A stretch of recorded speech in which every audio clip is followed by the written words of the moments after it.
प्रभु यीशु मसीह के मधुर मीठे नाम में सभी श्रोताओं को हम एक बार पुनः स्वागत करते हुए जय मसीह कहते हैं।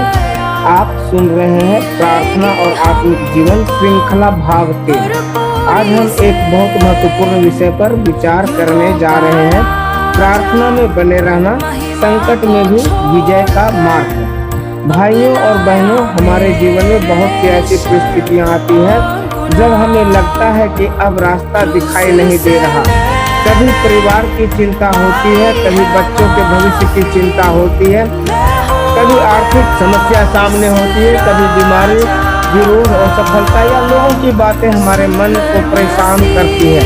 और ऐसे समय में हमारे सामने दो रास्ते होते हैं। एक रास्ता है चिंता करना, डरना और अपनी सामर्थ्य पर भरोसा करना, और दूसरा रास्ता है घुटनों पर आना और अपनी परिस्थिति को परमेश्वर के हाथों में सौंप देना। ये भावन, आज परमेश्वर का वचन हमें दूसरे रास्ते की ओर बुलाता है।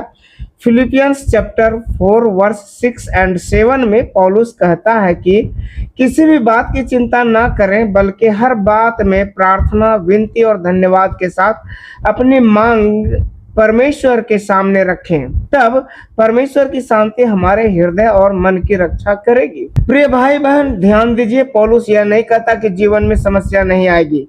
वह यह नहीं कहता कि विश्वास करने वाले के जीवन में संकट नहीं होगा। वह कहता है संकट आए तो चिंता को अपने ऊपर शासन मत करने दो। अपनी परिस्थिति को प्रार्थना में परमेश्वर के सामने ले आओ। यही प्रार्थना की शक्ति है। प्रार्थना का अर्थ यह नहीं कि समस्या को हम नकार दें। प्रार्थना का अर्थ है प्रभु, समस्या मेरे सामने है, लेकिन समस्या से बड़ा मेरा परमेश्वर है। हालेलुया।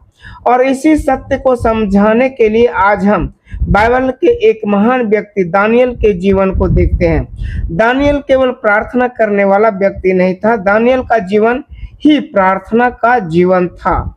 दानियल 6 में हम देखते हैं कि राजा ने एक ऐसा आदेश जारी किया कि 30 दिनों तक कोई व्यक्ति राजा को छोड़कर किसी और से प्रार्थना नहीं करेगा। जो कोई उस आदेश को तोड़ेगा उसे शेरों की मांद में डाल दिया जाएगा। अब सोचिए, दानियल के सामने क्या विकल्प था।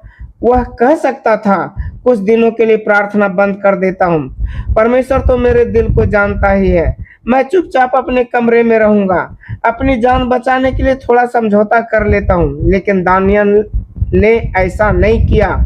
दानियल 6:10 बताता है कि जब उसे इस आदेश के बारे में पता चला, तब भी वह अपने घर गया, अपनी खिड़की खोलकर जैसा वह पहले करता था, दिन में 3